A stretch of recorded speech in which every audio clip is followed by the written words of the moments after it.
2013 was a year full of big political stories like the NSA snooping scandal, IRS targeting conservative groups, Obamacare, of course. But which ones kept us talking and watching this year? Well, here to share her top 5 political moments is co-host of The Five, Dana Perino. Hey, Dana. Thanks for having me. Good morning. All right, so you've broken down. It's always interesting to go back and think about the year because there are things you just totally forget about. I forgot about a couple of these. Like number 5, did you forget about this one? No.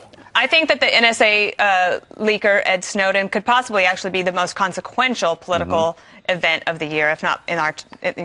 well, maybe Obamacare is probably still number 1, but the NSA leaker is going to have repercussions for the rest of our lives.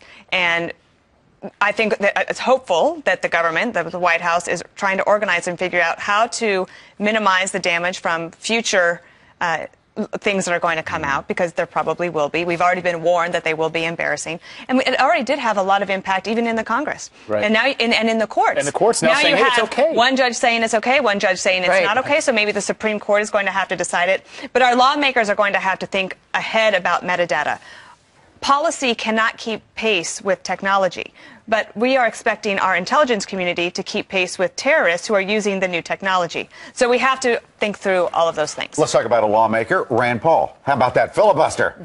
I remember I was in Houston, Texas, and I saw on Twitter all this stuff about Rand Paul. I'm like, what is he doing? And then my husband and I watched for a couple of hours, and I thought, wow, this is great. And people kind of probably don't even remember what the point of it was, but in terms of what the topic was, but they thought, what a way to show the power of the Senate, the power of a senator and one person, and what they could do. Yeah. All right. Well, we couldn't forget Hillary losing her cool, as some said she did, at the Benghazi hearing. Right.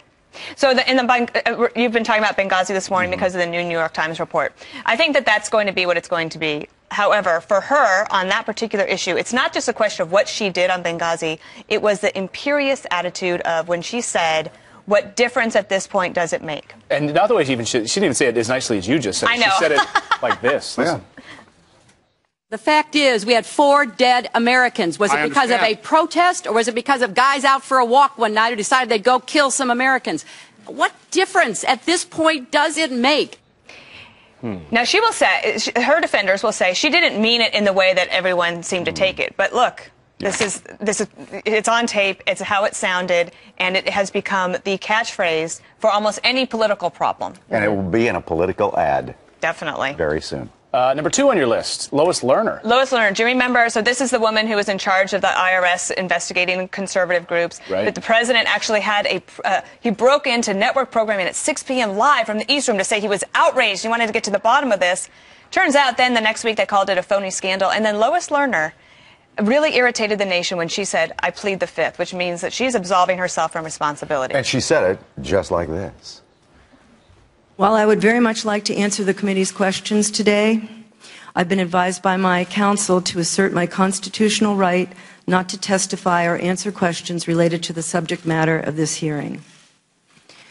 After very careful consideration, I've decided to follow my counsel's advice and not testify or answer any of the questions today. And of course, Dana, she spoke for like 10 minutes before that.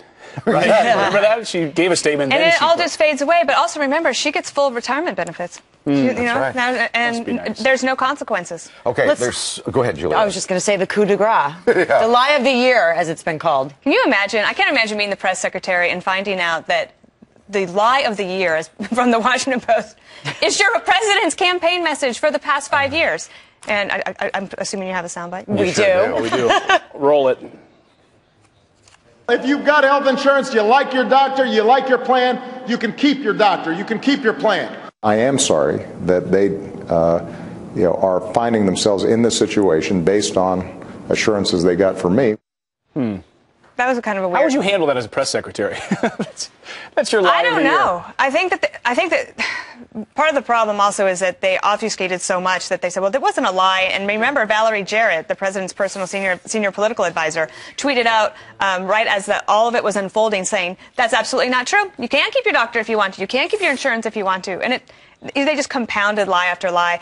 The biggest problem for them is that the president's trust, the the confidence in the president, the trust in the president, those numbers went down along with approval ratings. Approval ratings you can kind of get back up. Trust is a very hard thing to win back. Yeah, absolutely right. Dana Perino, we hope you have a wonderful New Year. What are your plans?